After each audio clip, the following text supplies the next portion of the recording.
Or do you care? I honestly don't care, but I could totally see Washington beating Michigan, yeah. Yeah, but that would give validation to, those are the two losses they had this year. It would greatly minimize it if Michigan beats them, so. We are at the time. We have everybody. The total impact payment that we received. We do.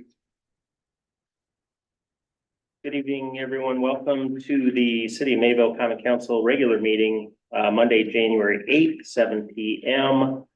I'm going to serve in kind of dual capacity. I'll take the roll. Joe Tillman. Here. Alderman Nguyen. Here. Alderperson Olson. Here. Alderman Schmidt. Here. Mayor's present, the quorum is present. Bear with me one moment. I'll just take a transcript for Christine.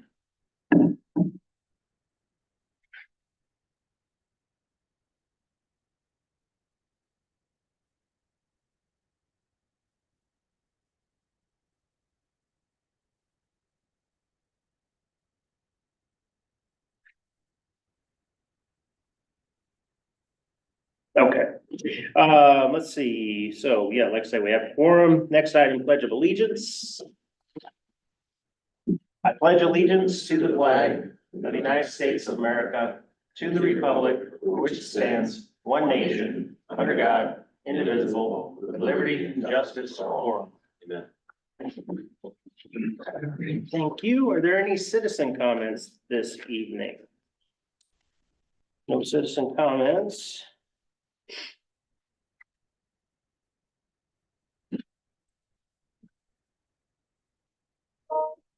Item number 4, consent agenda, which consists of approving the minutes from the December 11th meeting, Common Council meeting. Approve the operator licenses of Anthony D'Amato, Arthur Narbone, Elias Growell, Jacqueline Fisher, and Kim Olson.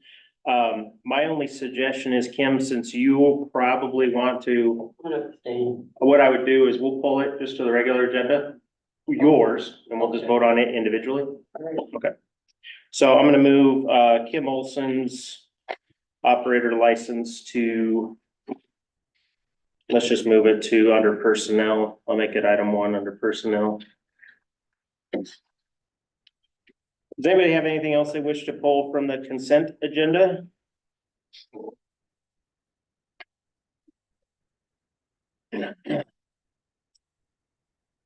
If not, then I would take a motion to approve the consent agenda items. I will motion to approve. I'll second. Motion by Tillman. Second by Newman. All in favor, say aye. Aye. Motion carries. Consent agenda passes. Item 5, report of officers. First item, mayor's report. Just want to say Happy New Year, everyone. We have a lot to cover tonight, so I'm gonna do my best to keep this brief. But here are kind of the latest items that the public should be aware. You know, I want to thank just the community at large, for just the support and engagement as it relates to the entire tax payment process. I want to thank former Alderperson Bob Smith for his kind words regarding how remarkably well we've progressed in the efforts to right the ship with the city's finances. I couldn't agree more with how much progress has been made.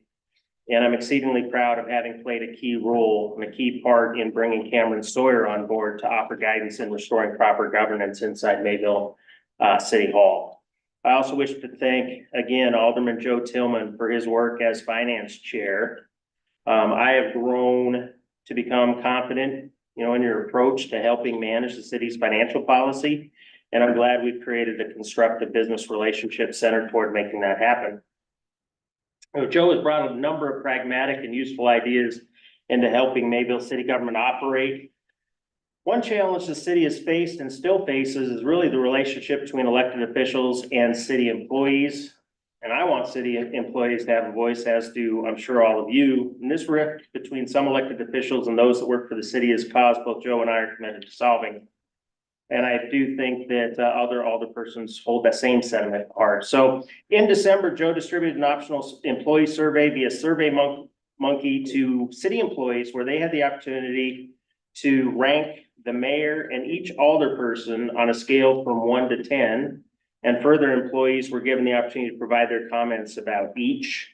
In the interest of full transparency, all the rankings and staff comments, which are going to be kept confidential in terms of who made the comments, these will be released within days on the city's website. And then I'll work with the council to find solutions that will help increase trust between city employees and the elected officials who serve on the council.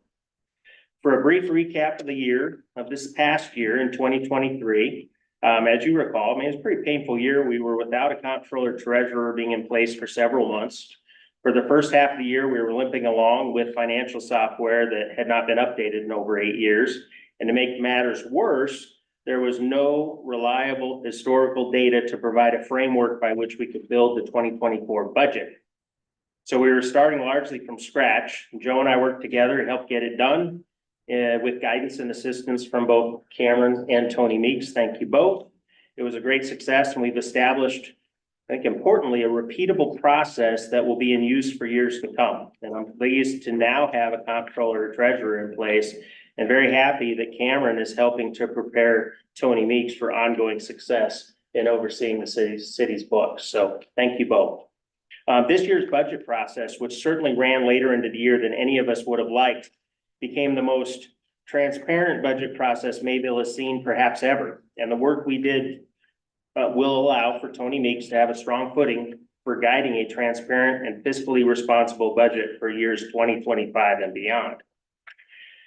Last week, I spent several afternoons in City Hall helping process tax payments. In one instance, I processed an aggregated payment for 350 households totaling approximately $994,000. Balanced to the penny, I might add. Yeah. It provided me the opportunity to take a close look at the year-over-year property tax bills citywide. And given the progress we made, I stand by the results of our budgeting process. We're making progress, and I believe that by summer, and these are after having a number of conversations with both Cameron and Tony, I believe that by summer we'll be in very good shape in terms of having established proper governance in the finances for the city. So for no less than 6 years prior to me becoming mayor, the city's finances were mismanaged to the point where that by in 2023, our annual audit was unable to be certified by Baker Tilly. It took extreme measures to help recover information from our dilapidated software so that Baker Tilly could ultimately finish the job we hired them to do. As a result, we maintain our strong bond rating and a solid foundation to effectively manage Mayville's future. That said, there's much work to do so that we never find our way back into the mire in which we found ourselves over the past several years. One ongoing struggle is tied specifically to having supporting documentation on hand in City Hall that validates the veracity of the financial dealings of the city. Having an entry in the GL system is one thing, but having supporting records on hand, which is tied to a specific transaction inside the GL, is absolutely paramount to assure a smooth audit process, let alone mitigate risk of fraud or loss. So I have a unique career role, which provides opportunity to learn about finance and to interpret banks' financial statements and key ratios, which provide clues regarding the health of the banks I'm working with at any given time. It's been refreshing to have the same opportunity as mayor to look at the city's financial statements and learn how to interpret them as well. And what I find fascinating is that the experts, like CPAs like Cameron, they can look at a municipal financial statement, they can interpret the information real time and identify red flags or areas of concern that need to be addressed. The numbers in Mayville's financial statements show that Mayville historically is neglected, or we're at a point where it shows that we've neglected our equipment and infrastructure to the point where if we don't start paying regular attention to proper maintenance of the city's assets, it will adversely impact our bond rating, and it's the taxpayer who will suffer. So it's good that we caught this when we did, and we're on the right path. Just like you must change the oil in your vehicle to make it last, and just like you must perform routine maintenance throughout your home on a regular basis we must do the same when it comes to keeping our equipment and infrastructure maintained. That was not happening prior to 2022. Instead, the city was slashing budgets seemingly for political gain. I can and will offer several specific examples at another time. With 2024 being an election year, and given all that has transpired over the past year, including the massive harm caused by obstructionists, it will be supremely important to offer citizens the opportunity to observe town hall meetings and debates between those that wish to serve as Mayville's mayor for the next term. As I see it, we either continue forward in making meaningful progress in establishing proper governance within the city, lest we devolve back into the form of government that was in place when I took office. Couple of last points I'll make is that people must choose to get involved if our municipal government is to function properly. Having consistently uncontested seats or completely unfilled seats going into an election is a sad statement about where we are today. Couple of key points that I want to make just unrelated to that. I would advise the public, keep an eye out in your mailbox here in a couple of weeks. You should be receiving a questionnaire in your mailbox related to the city establishing fiber optic connectivity at the home level and at the business level. It's a new opportunity that's come about, and that might begin taking place here in the next couple of months. So stay tuned in your mailbox. There will be a website with information, FAQs and whatnot, more information on what we're talking about, but that's pretty exciting. And then snow parking, as you all know, we have a snowstorm coming. I encourage the public to park off of the streets for the next couple of days so that Jack and the DPW crew can keep the roads clear. They do an excellent job at that. So with that, have a happy new year and we'll move on. Can I throw in a statement? Sure. Something I bring up every year, the paperwork. That was so difficult for everybody to go through when they came on board here. Again, I'm gonna suggest that process starts and scan it. Get it on jump drives or something and get rid of all this paperwork. Which paperwork? Like in the back rooms. Oh, yeah. Boxes, banker box full of papers, and I know there's been problems finding specific documents Yep. in that. At some point in the future, I would like to see all that It's a great point. and get rid of that. Yep. No, it's a great point. And I can tell you, so one of the things the council did here recently, and it's had a tremendous impact, is the work study program with the high school. So we have two girls that have been working the front and doing filing and whatnot. I mean, the progress. I think in one case, there were files that were 11 years old. I mean, just been piling up forever. They're fully filed away now. So we're definitely making progress in that regard. So. In the near future too, all invoices will be scanned into the system and you're able to click on it, so easily access and review it. Anticipate that to be around June. Okay, cool. Is that the iPay or is that My view. My view. point. So yeah, so in terms of the accounting software, there's a lot of functionality that's licensed in what we have now that will begin rolling out to the council. So you all on a self-serve basis and the department heads on a self-serve basis can go in, check reports and get copies of things. So, Good to hear. yep. And then also, sorry. Go ahead. Also, the other thing to think about is state and federal guidelines, you still have to have paper copies, whether you scan it in, whether you will always have to have paper A hard copies. copy. Yeah. So, I did not know that. Yep. Thank you. you're welcome.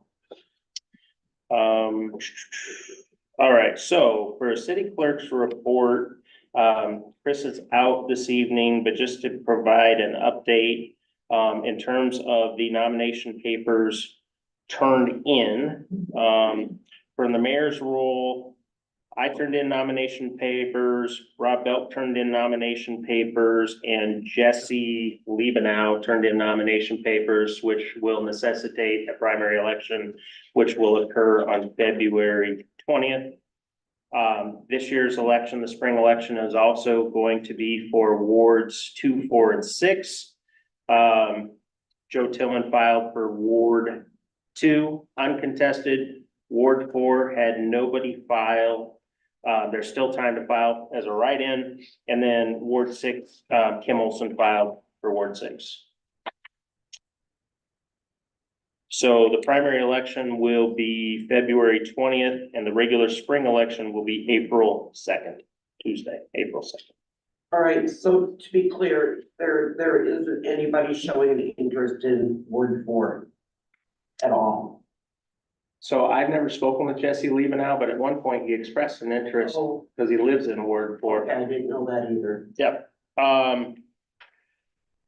No, I always thought you couldn't do that, run for mayor and alderman at the same time. Am I don't know, well, he didn't submit papers for run, but I think he Okay. expressed an interest in interviewing and being appointed. to the role. Because I could be wrong, I just wanted to know if that's true or not. Can you run for both positions or not? I think you can, and you Really? just need to choose. Okay, I'll confirm, but I believe that is the case. No? Disagree, agree? No, I have no idea. I don't know.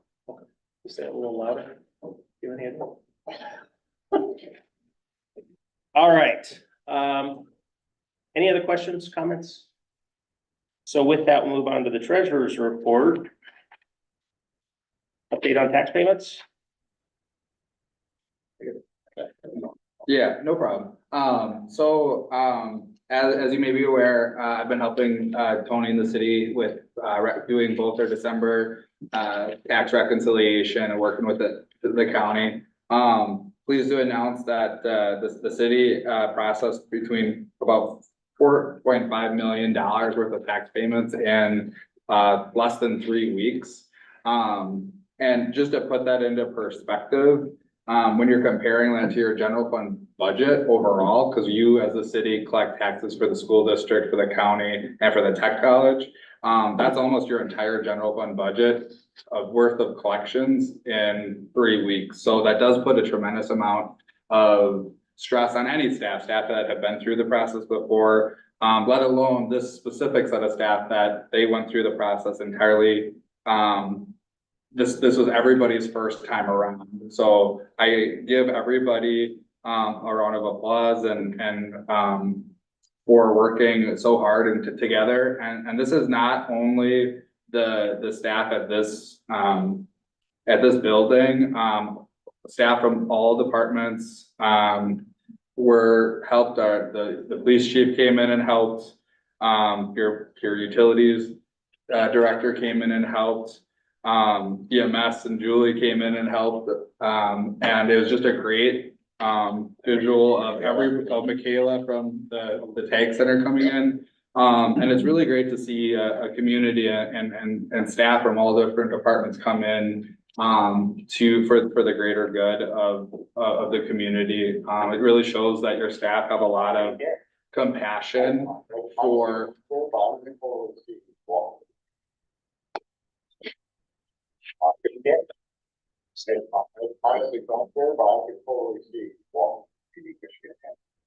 Sorry, can't. no. Okay, good, job. Sorry, I muted. So again, great job to all the staff on the tax payments. That being said, there was a couple days that City Hall had to be closed to catch up on processing of payments. And I do want to mention to residents, I appreciate your patience during that time frame, because as I mentioned, that volume of transaction was significant. So I appreciate those couple days that City Hall had to be closed, getting us caught up on the county records. I'm happy to report that we are reconciled through last week's payments, and we'll continue to stay up to date on that. You have a second point here on the agenda, update on the 2023 audit. That is right around the corner. Your audit's separated into 2 different sections, your utility funds, which is your water and sewer funds, along with all your other funds or governmental funds. The first portion of your audit's February 12th to the 16th. And then the second portion of the audit's February 19th through 20th. I will say at this time, there is a strong likelihood that we'll ask to push those dates slightly back while we continue to get the city caught up. But we'll provide updates to the council as they become available. Thanks, Cameron. Thank you. All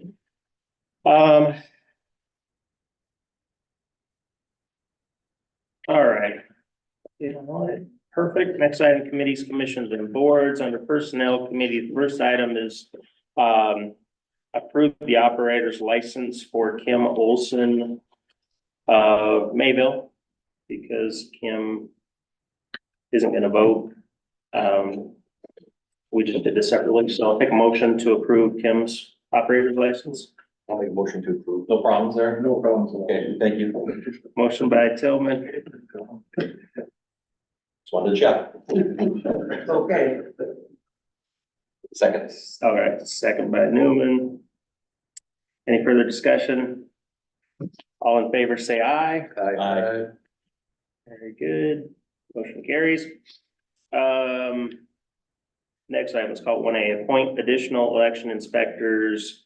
I am still waiting for confirmation from those remaining. I'll be working on that. We'll probably include that then on the February meeting. So I would take a motion to postpone this item to February Common Council meeting. Motion to postpone. Motion by Newman, I'll second. second by Tillman. All in favor, say aye. Aye. quick question. Yep. Could you go into a little more depth of what it takes to do this? To serve on the, Yeah. okay, so to serve as an inspector, you've got to be a resident 18 years or older. And there are different trainings that you go through. It would all be provided and guided if people are interested.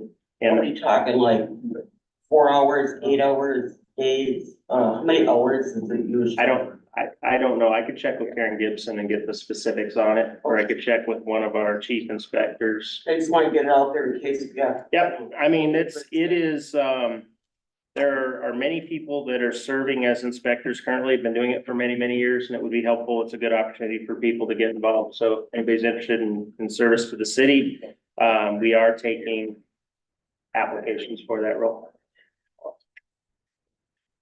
Okay, date and time of the next personnel committee meeting will be Monday, January 22nd, immediately following finance. Item B, Parks, Rec, and Tag, no report. Date and time of the next meeting will be Wednesday, January 10th, 1 p.m. at the Tag Center. Are you presenting at that meeting? Yes. You all, okay, so you and Cameron, are you gonna attend via Zoom maybe? I could. That'd be great, yeah, 1 o'clock on the 10th. Would you please coordinate with Michaela, just make sure he's got PC set up there on the desk. Okay, cool. Community Development Authority, no report tonight. I do want to emphasize, we have several slots to fill on the Community Development Authority. So again, they're immediately available. The primary focus of the Community Development Authority, as I anticipated over this coming year, will be focusing on facade grants. I know we went directly to the council last month for the first facade grant application that came through, and there'll be others. So anybody interested in serving on a committee, please submit a letter of interest. I believe there's a form at the front desk at City Hall if you're interested in serving on a committee. So next meeting is unknown related to CDA. Water and Wastewater Commission, date and time of the next meeting will be Tuesday, January 9th, 4 p.m. Planning Commission, I've got a resolution numbered 5894-2024. Approved certified survey map for parcel merging parcels 251, 1216, 1322, 001, 251, 1216, 1321, 002, and 251, 1216, 1321, 004, located at 1000 Meadowcraft Drive. Whereas the Planning Commission met on December 9th, 2023, and did recommend approval of the attached certified survey map for the city of Mayville for the merging of these parcels listed above, located at 1000 Meadowcraft Drive. Whereas the Common Council of the City of Mayville met on January 8th, 2024, and approved the attached certified survey map. the merging of parcels listed above, located at 1,000 Meadowcraft Drive. Now therefore be it resolved that the Common Council of City of Mayville does hereby approve the attached certified survey map for the merging of parcels listed above, located at 1,000 Meadowcraft Drive, passed by the Common Council of the City of Mayville this 8th day of January 2024. Make care to make a motion to approve the CSM. I'll move to approve. Motion by Olson, I'll second. second by Stillman. Is there any discussion?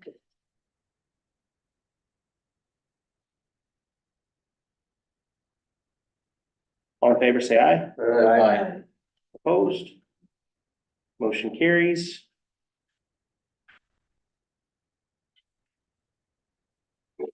Let's see, date and time of the next planning commission meeting will be Tuesday, January 16th, 5 p.m.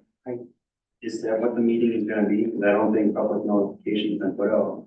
We're gonna actually, let's connect on that tomorrow because I need to work with Joe and the planning commission. We're gonna find an alternate time slot. Yeah, cause I Just for think work we schedule. discussed that and not the TBD, so. Do we have anything pending on the agenda for January?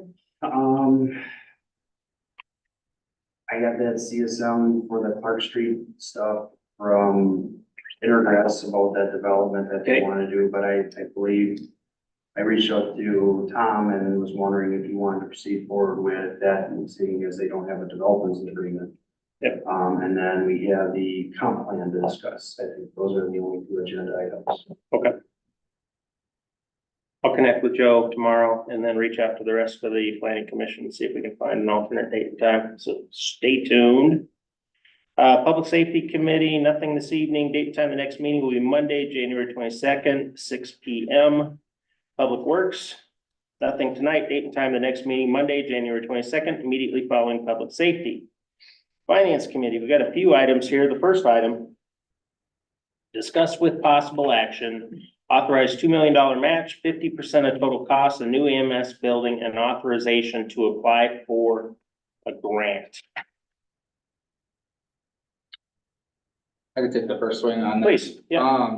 First of all, I know we just talked about the election inspectors. If anyone wants to know any more information about the training requirement, it's in state statute 7.315, training of other election officials, subsection 1, subsection B.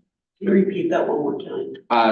7 point. 7.315, subsection 1, subsection B.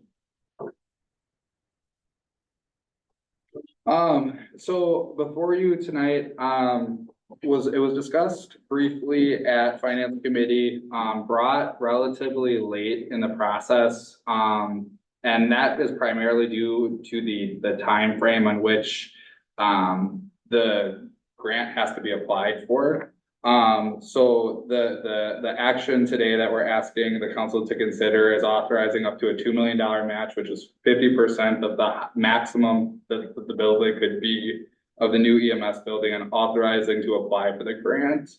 A couple points that I want to make. By no means today are you committing to a $4 million building. I think the scope of the size of the building, the square foot of the building, and the materials of the building that will be made can still be discussed.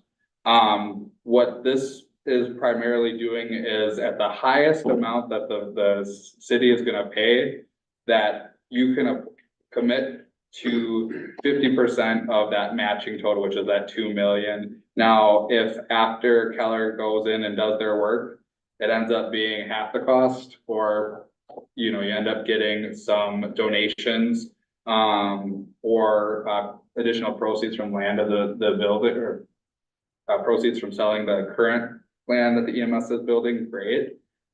This is really step one of probably a 1 to 2 year process for potentially a new EMS building.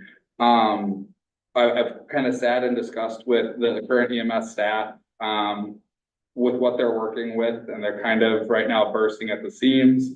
And I'll let our EMS staff you know, because they know a little bit more about their existing footprint. I think you guys are currently just over 6,000 square foot building.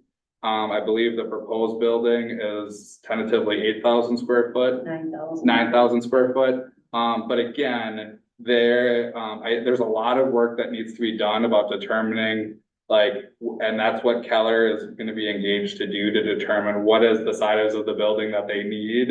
And kind of working backwards on what can the city also afford.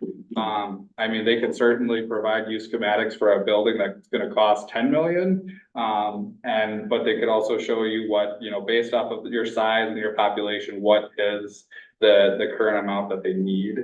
So at this point in time, I'm gonna turn it over to our EMS staff for any additional information. Sure, so one of the big things, and Kim's been the only one, Mike, you've been out in the building too, that have familiarity with our location. Our building, it's a good building for somebody else. We are to the point where we are at maximum capacity, we have no more space. One of the big things, we're trying to build relationships with some of the newer people here that can have a better understanding of what we do. It is to the point now where we have people that actually stay. When I started in this building, we had 400 calls for service. We're well over 1,000 calls for service. And when I started down there, we had 3 offices. We had room for 3 offices down there. That's no longer the case. We have people that are serving the community of Mayville that are volunteering. We're not paying them wages to come and spend the night at our building. They live somewhere else. They live in Brownsville. They live in Colesville. We have one person that is north of Fond du Lac that comes in and stays. We have people from Thrasa. So they have found our service something that they want to be a part of. And so they're coming into town, they're getting skills, they're getting calls for service. And so they are deciding that, so we've had to take those offices and turn them into sleeping space. I have said for the last 4 years that between 5 to 10 years, Mayville EMS will be a full-time ambulance service. The call volume is such that it continues to grow and grow and grow. And we also have our neighbors where their call volume is also growing, but their staff is declining. And as EMS is aging out, I'm one of the aging out. This is not a Wisconsin story or a Dodge County story. This is a nationwide story that people are constantly aging out of EMS, and the ability to find volunteers just doesn't exist. And it's not because people now are not good people. They're great people, but their kids are starting dance from the age of 2 years old. They have such a busy life, or they're working 2 jobs to support their family. So we're seeing volunteerism decline, getting the number of people. The difference between our service and what we're seeing around us, and in Dodge County, we had an EMS study just almost 3 years ago now, an EMS study. And at that time, when they did the study, they told us, in 2 years, you will see a service close in Dodge County. That happened. Lebanon closed. They are no longer, that's why we started covering Hughesford. Hughesford needed a service. And so Mayville stepped up and we provided that service. 2 years ago, Horicon was struggling terribly. So we were covering a ton of calls in Horicon. Then on the other side of us, Thrasa, after Horicon seemed to shore it up a bit, then Thrasa needed coverage. And so we were covering Thrasa quite a bit. So this has been the nature. It is the EMS in the county and nationwide is being propped up by a stool, a 3-legged stool with a broken leg. It's going to happen. We're on one side of us or the other side of us. The need is going to be, there will be regionalized EMS. In the future, there's going to be regionalized EMS. It's not if it happens, it's when it happens. We have the good fortune of having a fantastically solid EMS. And the difference between us is bringing in that teaching center. So we have a teaching center where we actually have, we did the numbers, we have about a 94% success on licensing of the people that have gone through our classes. And we've even stepped it up now, where we're going to have an AEMT, an advanced EMT class. That for the first time is happening here this spring, where we're going to graduate this class. We'll have an advancing class, which gives us really good foothold to getting possibly this grant. I can't guarantee we're going to get it, but we certainly have a really strong chance. We hit a lot of the targets, and EMS and healthcare is a really huge thing for the state of Wisconsin right now. They all know what kind of condition that EMS is in. And so having a teaching center in this building, I mean, Lee, I don't know, those of you that know Lee, the old principal of the school, but we've had conversations to try to start a school program. We can't do that in our existing facility. There is not room. We don't have the training. We just can't do it in our existing facility. We're to the point too, if we go full time, we're gonna need another ambulance. And if that is where we contract with somebody else, we may assume some of their equipment. We don't know. We can't predict that. But what we can see is the need. The need continues to grow. The state recognizes it. That's why the state is making, I've never seen a grant like this available in these funding. And I know Cameron, you're quite young, but in all of my experience, I've never seen a grant like this come and become available to us. So I'd be remiss. I think people are under the, I don't mean to interrupt you, You were but a lot of people are under the impression that this is a grant that's offered once a year. No, it's not. No, And we don't know, we can't forecast when they're gonna come out and be offered. Yeah. So I want to stress that. John, I've never heard your opinion on this yet. On the EMS? Yeah,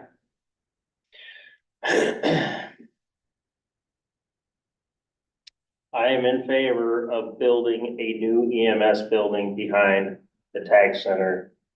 And I have some heartburn about the numbers that we're talking about.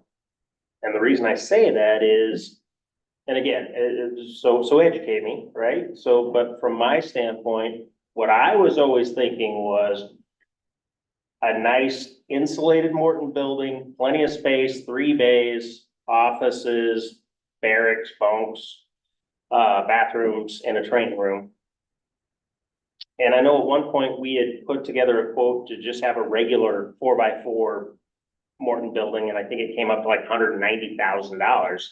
So when we went from $190,000 to 4 million, 2 million of which the city would have to come up with, that just surprised me. sure. And I felt uncomfortable when I heard that. So my question would be, you know, I understand the grant could be up to $2 million and we would have to come up with the other $2 million. Can we build a reasonable accommodation building behind the tag center for $1 million or less? I don't think so. And I don't think you'll find it anywhere. I don't think you'll find another EMS building that is in that category, because I'd sure love to see it. It doesn't exist. I mean, we've looked and looked, we need a building. It doesn't pay to build a building that's not gonna fulfill our needs. It's not, it has to be a building that you're looking at in 10 years. And it was a good decision for the city. And one of the things I've prided myself on the entire existence that I've been here is I treat the city's checkbook like my own. And some of you've heard the story and you'll hear it again, but years ago, when I would fight with the council every year to buy an ambulance, why weren't we saving to buy an ambulance? You know, especially when our EMS is not costing, it's getting closer to costing the community money, but we're not, we're paying for ourselves. And so I came to the council, I had some great partners with the council about making contracts with our neighbors, and we did that. And now we're paying for half the ambulances. That savings account is there, and we're paying for half an ambulance. From the time I started, my goal was to fundraise enough money and to get enough grants that the city has not paid for any equipment. And that has been a fact. The city, for the 14 years that I've been there, you haven't bought us turnout gear, you haven't bought us, the city has not had to do that. Now, I can't say that the city clerk can go run brat fries and run golf outings and then gets money. I know that that's unique to our volunteer group, I do. And I take that responsibility as a huge responsibility. But we are still doing the golf outings, we're pounding the pavement, we're applying for the grants, and we will do that once we have, the only way to apply for the grant is to prove community support, so that has to happen. But part of the grant is also encouraging the community partnership. So it doesn't stop here with tonight, it goes much further than that. You give us to hit the ground running, we're not spending a dollar until we can spend a dollar. But it gives us the ability to be able to get that grant approved. I would love to have a much less expensive building, but it doesn't fulfill our needs. We have no frills, there's no stone pillars, and there's no archways, and it is a whole shed building. I even proposed having just cement floors. I wanted polished cement floors. Well, the architects talked me out of that, because when you have a teaching center and you have those polished floors, you have the echoing, and so it's not conducive to being a good learning environment. There's certain things we gotta have by code, you know, having the tile up the walls. I was an interior designer many years ago, many moons ago, so I know a little bit about that. So you've gotta be able to meet your code requirements. So one thing I can promise you is we're doing bare bones. It's funny to talk to Cameron about some of the buildings that they're doing, and he's aware of, and he's like, this is just crazy that this is such a small amount of money. It's not to me, it's not to you, but this is what it's going to take to get this building to be feasible for us. And I'm not gonna name foundations that I wanna reach out to. I'm not gonna name partnerships. I mean, one year, we had nothing but a cash donation drive, and we sent letters out to all our businesses, and we got cash donations. And that year, we were able to buy all new light packs, which were $35,000 a piece, so it was over $100,000. So we don't go to the well too often. That's the thing that I think is unique about us, is that I'm not constantly going to people and asking them for money. We wait until there's a need. There is a need for this, and this will be a time where we haven't approached anybody in a long time, other than a golf outing where everybody has a great time. We haven't approached them for something large. This is something large, and our intent is not to stop looking for those dollars. We're gonna be in the trenches working. If I could get a zero cost to the taxpayers, that would be the happiest day of my life, just because I'm as conservative as they come. When would Keller have their projections done, the design done? There right now, so. Devin, can you hear me? He's muted. There There he we is. go. Yep. So at this point, what we're trying to do is hit that right before the end of the month deadline in order to get a site plan, a floor plan together to submit. And then I think we're kind of gonna end up doing some of it twice, where we put together information, get it all in the grant, get that grant out, and then probably take another step back and then start reevaluating things, just simply because we don't have enough time to incrementally go through all these nuts and bolts quite yet. We're gonna have to make some assumptions, get it all in the grant. But then for kind of going back to the drawing boards by February, March, I would say we can get further into those nuts and bolts more or less. I think, I just wanna put this out, the worst case situation that you could do is, we know we don't wanna spend $4 million, but if you only authorize the commit up to like $500,000, the state's only gonna give you half of what you commit to. So this is where I would recommend starting high, and then we work backwards into what's affordable. I think we bring back Ellers in here and say, okay, this is what, if we can't get any more money, this would what would be the impact on the taxpayer every year. If we come back and say that's too much, we go back with Keller and say, okay, well, what materials can we, potentially trade out to make this a more economic building? And I think this is a partnership with kind of everybody involved, with Ellers, with Keller, the council, and just keeping this dialogue. And then ultimately too, I think it would be important to get community feedback on this as well, to just see what the support for the rest of the community would be. Have a public involvement meeting that invite people to come in and, come and raise their questions, comments. I think hearing that from the community would be really important.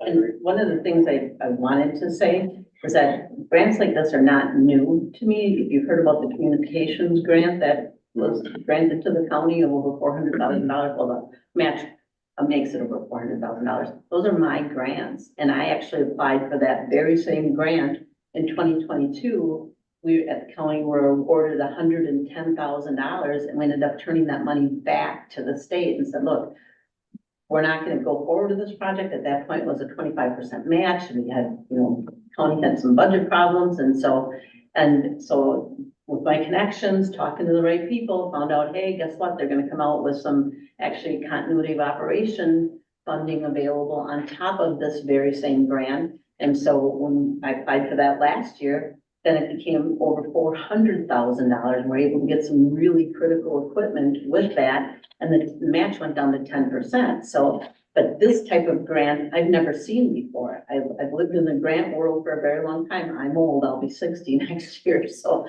this year I'll be 60. So I've lived in the grant world for a long time. I've never seen this type of construction with this volume of dollars, and the key is being shovel ready. We have one kick at it. It's at the end of January. We've got to have the application done.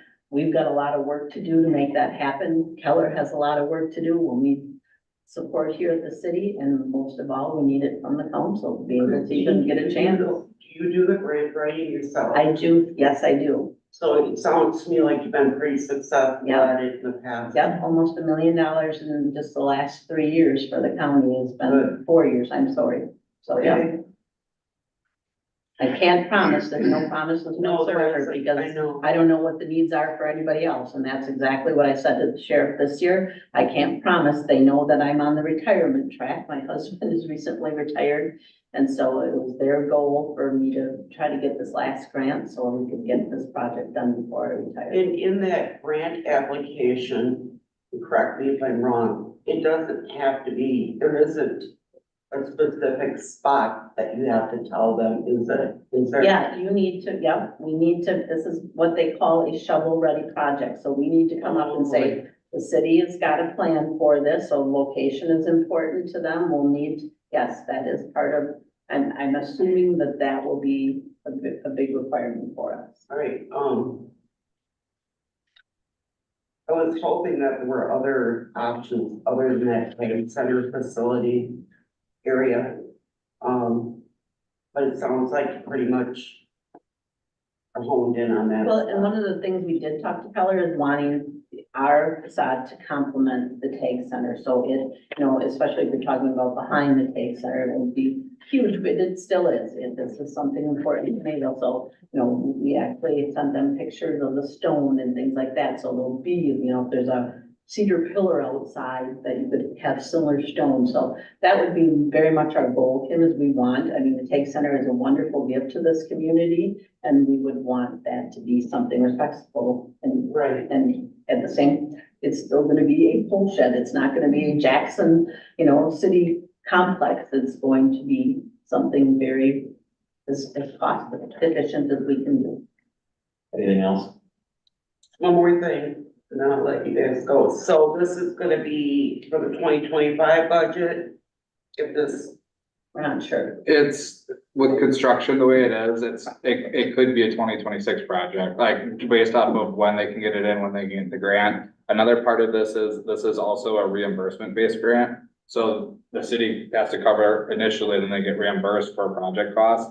So we got to cash flow that with all the other projects that are going on too, to make sure that you guys can at least cover your portion of the cost.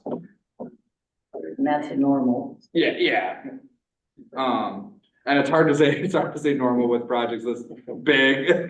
But, you know, obviously, you know, it's a, like you had mentioned, before I, started with the village of Cottage Grove, I did specialize in grant work, and I have, so, like she had mentioned, I haven't seen anything like this out there. I think it's a wonderful program.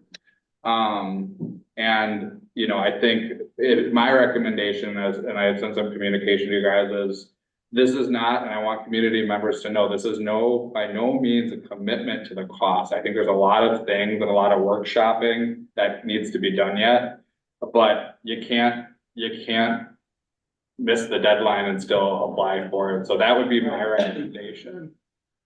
Ken's been more than patient. Go ahead. No, I just don't, we talked about it during, you know, capital improvements.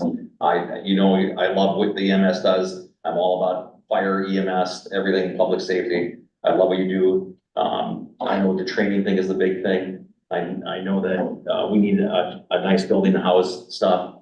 My biggest thing is timing. I know that you're gonna retire. We know that. I just still cannot stick my neck out for $2 million on a match, even a match. I think the grant is great. I think the timing is just all wrong. We're in an election year. We don't know who's gonna be here. I don't want to, I just don't want to put my name on. I don't. I think we should just, make a motion. I mean, if you could apply for the grant without our blessing, you can, but you can't. So I just think it's not. If you need trainings, a training center, or if you need to teach people, we have a brand new library, there's state-of-the-art facilities with smart boards and everything. you Where need. can you park the ambulances in to do the training and? Well, you might want to talk to the people that own the lots next door, right in front, and that's, I mean, if you're willing to bend a little bit, I'm not here to argue. No. But I'm gonna say, I see this as a capital improvement. I like to wait on it. I can't approve. I can't say yes. So, okay. Appreciate your perspective. Kim, did you weigh in, kind of your thoughts? Are you thinking one way or another? I want them to go for this grant. Okay. Mr. Schmidt?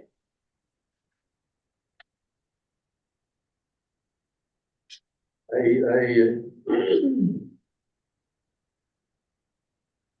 agree with Ken. I think that at this point in time, for us to commit to that much money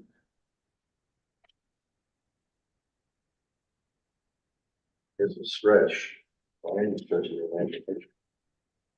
I just, man. You know, and then he just got through saying, no, this is not a grant where you're gonna get the cash. In other words, the city's gonna have to put forth $4 million, and then the state might give us it back. Oh, no, you would know if, so, and you would likely be over the course of like 12 to 16 months. So you wouldn't, it would be maybe at any stretch $200,000 or $300,000, as you do, and then you do multiple cash draws. Just wanted to make sure that was fair. And you do a grant closeout process, again, I've done a lot of these. You do a grant closeout process where you've got all the parameters, you've got all the invoicing, I mean, it's a very stringent process. And then we submit it and it's electronics. They pay us back electronically, they make the deposit, when they make the commitment and you're chosen, it's not if you get paid back, you get paid back. Do you wanna jump in, Joe? My only thoughts are, I emailed Cameron today, the price to me seems astronomical for a whole building. I know the architect gave us $350 a square foot number. I'm not doubting that on a traditional light frame or CMU or concrete building, a pole. The materials for a project like that are like 300 grand. I realize that you got frost walls and mechanicals and all of those things, but that number to me, for a building that's gonna sit behind the tag center on a site seems exceptionally high. The other problem I have is that, and I realize that the grant timing is tight. There's not a lot of time for us to chew on this. Like you mentioned, having community, some community involvement or some meetings. And there's no time for that because we had like a 1 month window to have one meeting. We were short one member, which is why we kicked it down the road to this.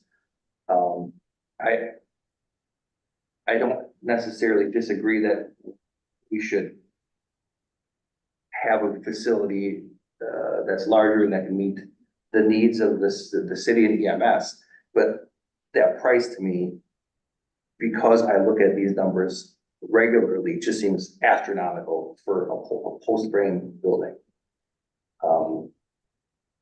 So that's just my thoughts on it.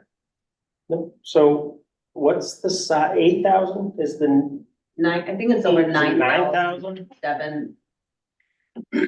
Let's turn this another way. Let's say we don't get approved for that grant.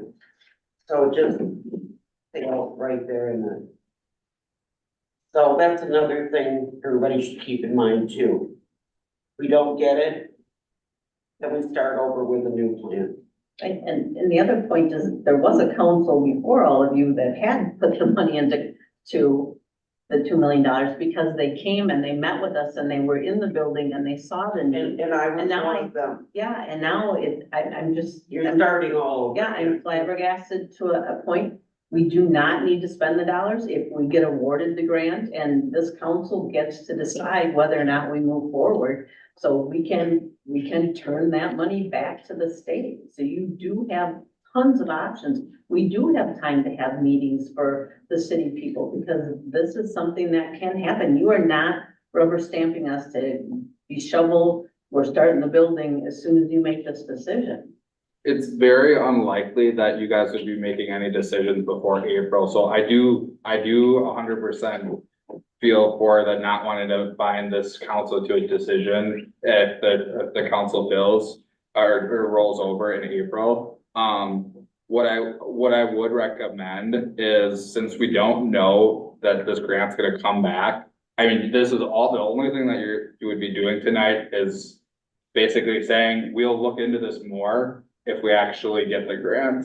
And then you can spend, I mean, I'm not sure how long the period of performance is on these grants, but you could spend probably 6 months looking at it. It just pushes out the construction of the building.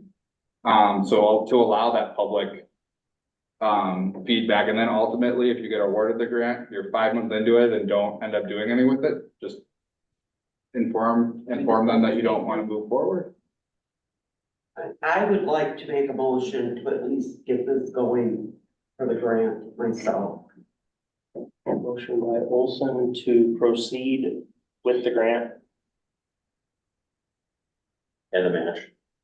and the match.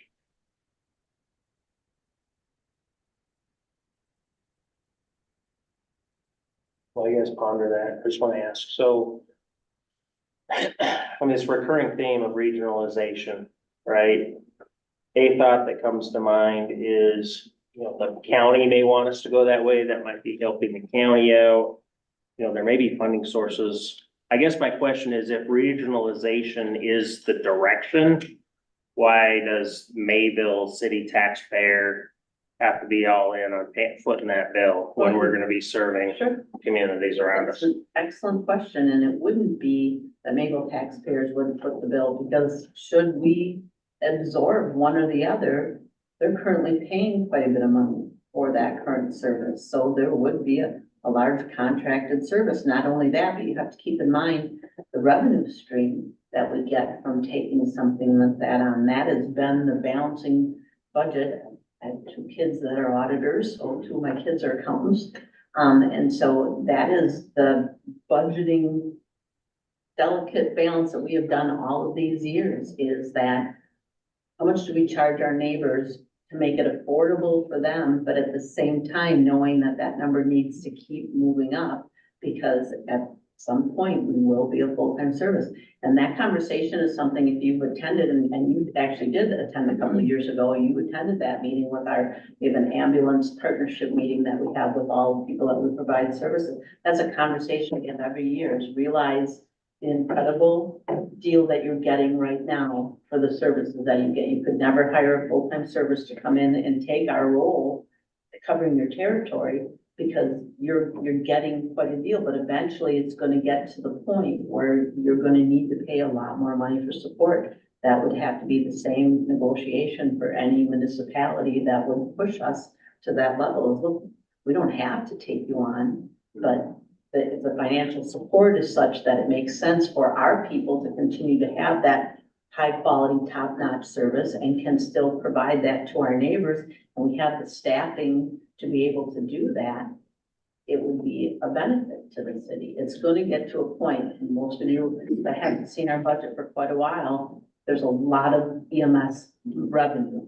And we've been the golden child. They will tease us about being the golden child for all these years, but it's because the police department can't bill for ambulance services. They can't bill for rides in a cop car to jail. I mean, they're not making revenue. Wish they could. Yeah, I know, right? What a great deal that would be, but it's the reality of where we are. But looking forward, I do think we are all going to be merging at one point. In my thinking, I'm thinking that this could be the hub Yes, the for the Northeast surrounding Family. community, Yeah. which will bring the city of Mayville more revenue. Right, but, and That's also what a I think. benefit to our community to have continued excellent ambulance Yeah, service. and I find that compelling. I mean, the service level you provide, given, I mean, I absolutely have all the faith and belief in Mayville EMS.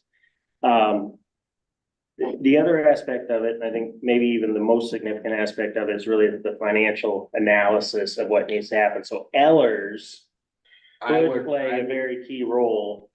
correct, I would not move forward with the project until Ellers has done a tax analysis, even if you got the grant. So I would go even a step further. My comfort level would increase greatly if there was a caveat in this that said, we engage Ellers to do the financial analysis and feasibility study, so that we have really more of a comprehensive package, not only understanding what's being delivered in terms of the facility itself, but what revenue we're gonna Yeah. create, what do we anticipate, and how do we model the finances to make it work? And with that, I would feel comfortable moving forward tonight. I know there's questions about regionalization. If there is true regionalization, another question is why does the Mayville taxpayer have to pay that? True regionalization, when it comes to it, if you're looking at a county overall, it ends up probably being its own special taxing jurisdiction. So it actually gets cut out from Mayville, still under Mayville, but has its own taxing authority, which then it would tax all the districts that it serves. So, or I don't know the dynamics, but if Oregon for some reason was part of your regionalization, you guys would actually be given taxing jurisdiction to, make sure you're recovering, parts of the building, the staffing, the supplies. And, the broader regionalization discussion at the state level is still relatively young, so that might change, but that is one of the directions that they're looking at to make sure every community is paying their fair share. And those are communications that we have been having, especially if you look at one of the host agencies for us is the Berlin Princeton Green Light. I mean, these are conversations that I'm having. I got their people, I got their contracts. It's stuff that I have been paying attention for years on. This is my passion. This is my give back to my community, 100%.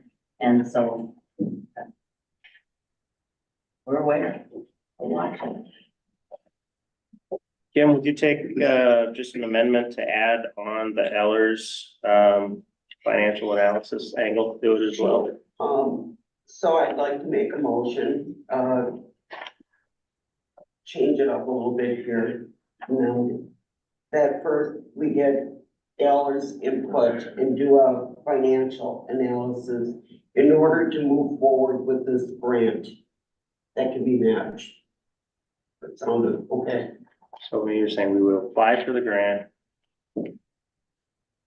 subject to, all the design specifications, financial analysis, and then at some point it would come to the common council for a decision to proceed, kind of a go, no go.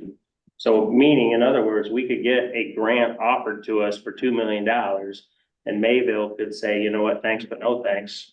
We're gonna just build $1 million building and we'll pay for it ourselves. So because the wording of this is important, and I'll let you guys vote on this afterwards, I would change it to authorize, so to authorize $2 million match with 50% of total cost of new EMS building and authorize to apply for grant and direct staff to have Ellers complete a financial analysis on the estimated tax impact.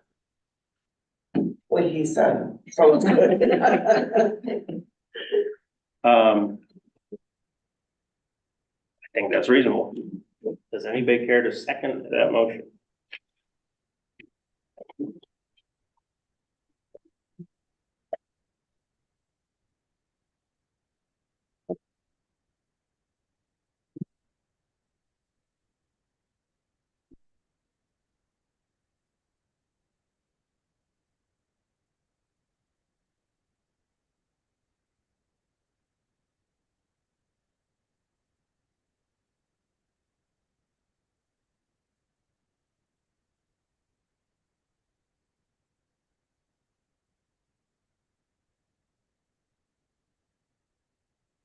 So in other words, what you're telling us is that if we go ahead and agree to apply for this thing, that if the state doesn't come through with that, we just say, okay, we're done. The state doesn't. And even if they, so I'll give you two options. Yes, if they say, well, no, we don't have money, you can't move forward. I do think there needs to be then subsequent discussions about what are you guys gonna do? But then similarly, if after meeting with Keller additionally to kind of get some analysis on the actual cost, that building ends up being $2 million instead of $4 million, great. Then you can come back and you're not being required to spend this full dollar amount. So it's a 50% match grant. You're only required to get, the only part of this is you wouldn't want to have a $1 million match and then your cost of the project 2.4. Well, now you just cost yourself 200,000 by not having, and I'm almost regretting to some extent using the conservative number because I think that's a very high number intentionally to make sure that you guys get the full 50% no matter what it is. But ultimately, I think this council will have another decision to actually approve once, because I think tax impact is a very important number to understand. I don't think any decision should be made before understanding the true tax impact. And so this is just purely seeing what you can get. All right, so I guess if we could just, they come back at $4 million and council says we're not interested. And we want to bail on this project, what's the point of authorizing it? If we have the ability to just walk away and say, Grants, it's Formalities. truly just a so we're saying we're formality. guaranteeing this money and then, and then they say, here's your half, here's our half, and then we say, we're not guaranteeing this money, we're out. And There's that, no, you're not. You're obligated to take the grant if it's offered to you. They allow the flexibility a lot of the times because they do know councils and boards change over and they don't want to tie communities to prior decisions. So like perfect example with this council, if for some reason there was significant changeover in April and you wouldn't want to move forward. I mean, even if you got the grant, you approved a plan, you're not committed by any stretch of the means.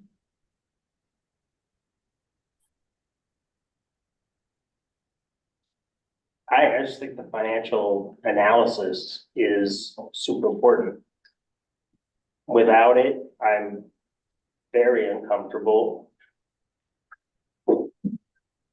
With it, we would be making an educated decision on what's gonna be best for the community and the taxpayer.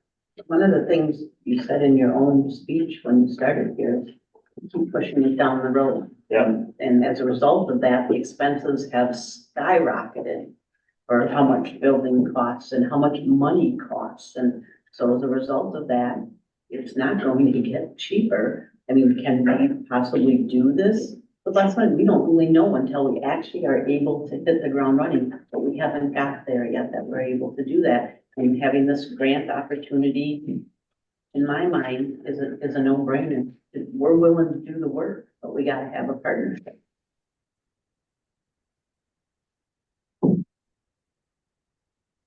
I stand by my decision, my motion, because I just think down the road, this something's going to be needed either way. And that grant may not be there. Well, we don't have a second on the motion, but I'm a member of the common council, I'll second the motion. Any further discussion?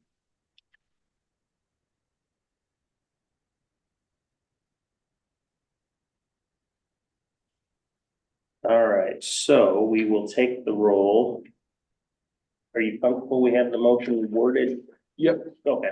And I'll make sure Chris gets it. Okay, got it. Okay, so let's take the roll. Alderman Schmidt.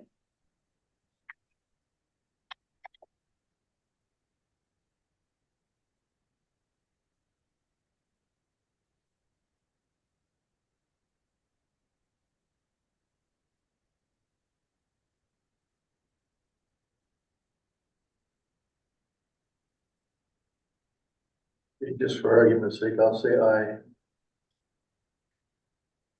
Alderperson Olson, Aye.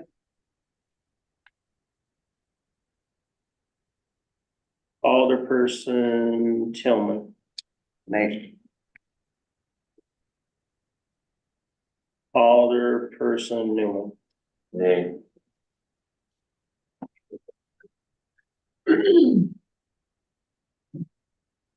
So in this case, we have tie vote. The mayor will cast the vote of aye.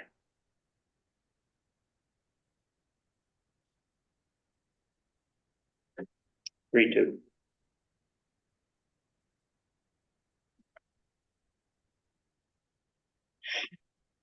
Next item, discuss with possible action, approval of finance committee's recommendation to purchase front end loader for DPW in the amount of $137,776.46. Make a motion. Motion by Newman, Second.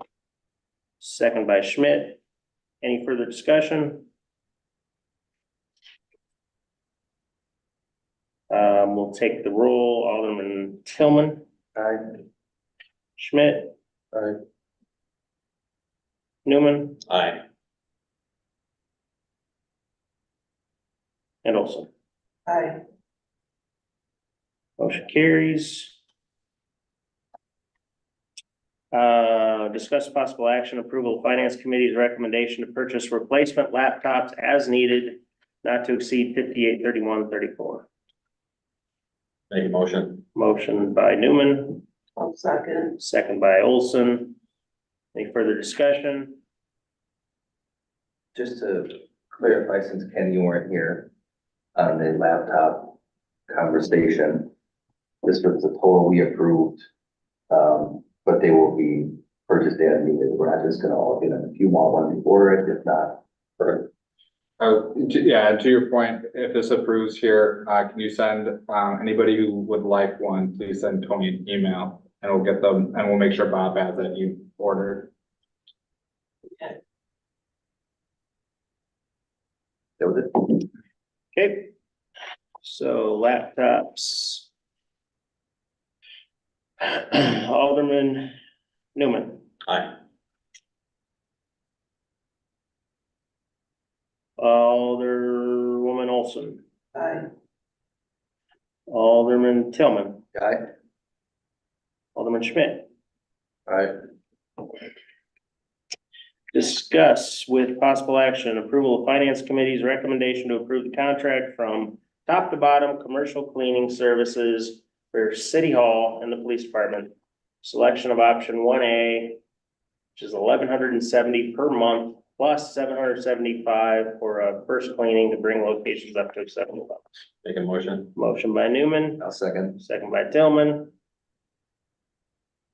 Any discussion? Take the roll. Alderman Tillman, Aye. Alderman Schmidt, Aye. Alderwoman Olson, Aye.